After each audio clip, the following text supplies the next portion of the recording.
미국 에너지부에서 대한민국을 민감국가 및 기타 지정국가로 지정했습니다. 한미 협력과 공조가 제한될 것이 명백합니다. 참으로 심각한 상황입니다. 핵 무장론 그리고 대한민국과 같은 나라에서 함부로 동맹국가에 대한 통보나 언질도 없이 계엄을 선포하고.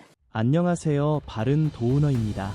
한국이 미국 에너지부로부터 금년 1월에 민감국가로 지정된 배경을 두고 논란이 커지고 있습니다.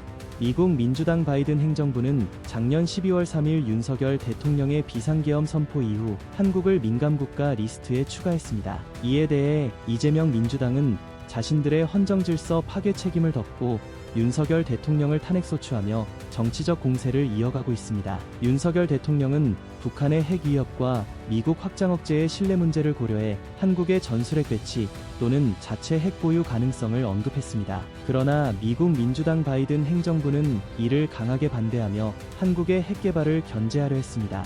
2024년 12월 3일 윤 대통령이 비상계엄을 선포하자 바이든 행정부는 이에 대한 불신을 드러내며 한국을 민감국가로 지정하는 강경 대응을 보였습니다.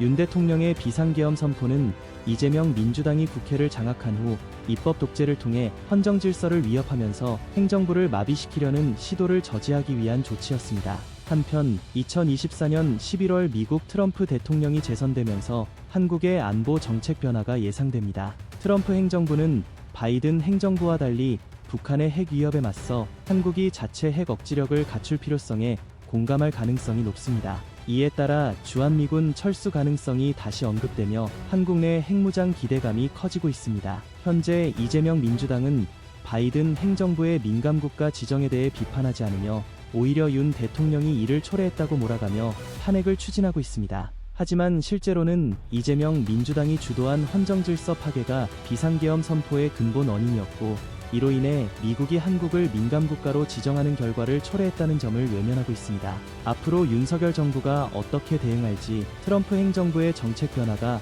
한국의 안보 전략에 어떤 영향을 미칠지 주목됩니다.